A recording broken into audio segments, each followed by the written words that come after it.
নমস্কার বন্ধুরা, আমার চ্যানেল অনুরাধুনীতে সকলকে স্বাগত জানাই। আশা করি সবাই সুস্থ আছেন। আজ আমি আপনাদের সাথে শেয়ার করব সম্পূর্ণ ভিন্ন পদ্ধতিতে সিম আলুর চচ্চড়ি।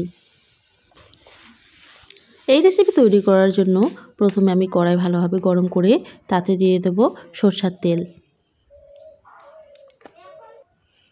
তেল গরম হয়ে গেলে ফোড়নে দিয়ে দেব গোটা জিরে আর কোচানো পেঁয়াজ।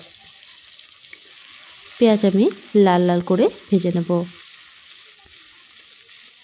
আমি একটা মশলা তৈরি করে নিয়েছি। এখানে আমি কিছু পরিমাণ সাদা সর্ষে নিয়েছি, কয়েকটা শুকনো লঙ্কা, এক টুকরা আদা, একটা টমেটো আর গোটা জিরে। এটা আমি বেটে দিয়ে দেব।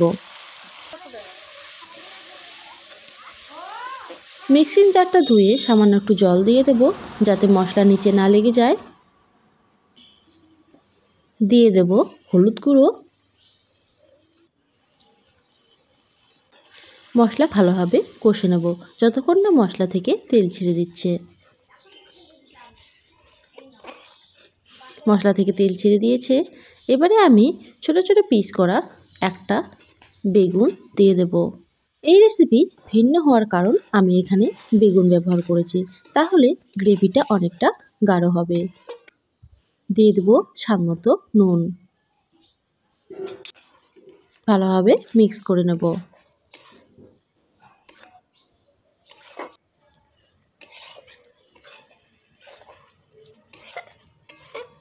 সামান্য একটু জল দিয়ে ঢেকে দেব। কিছুক্ষণ ঢেকে বেগুনটা সেদ্ধ হতে দেব। প্রায় 2 মিনিট পর ঢাকনা তুলে দেখব বেগুন এমনিতেই তাড়াতাড়ি খুব সেদ্ধ হয়ে যায়।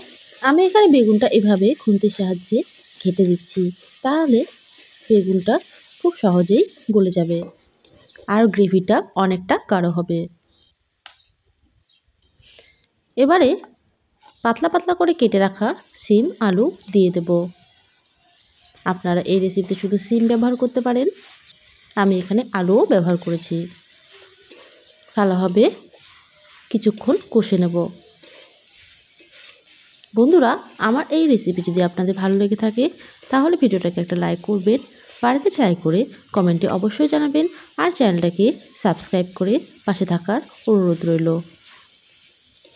যদি কষতে কষতে মশলা নিচে লেগে যায় তাহলে সামান্য একটু জল দিয়ে আবারও মশলা কষে নেবেন। আমার কষানো হয়ে গেছে, এবারে দিয়ে দেব জল।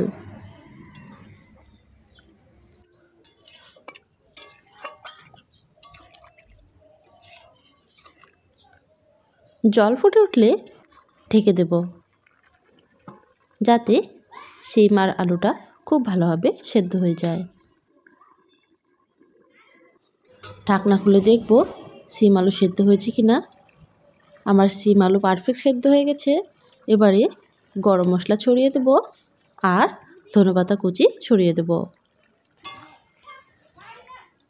যদি আপনারা ঝোল পছন্দ করেন তাহলে এই সময় তুলে নিতে পারেন। আমি একটু ঝোলটা টেনে নেব। কিছুক্ষণ ফুটিয়ে নিলেই আমার সিম আলুর চচ্চড়ি একেবারে রেডি।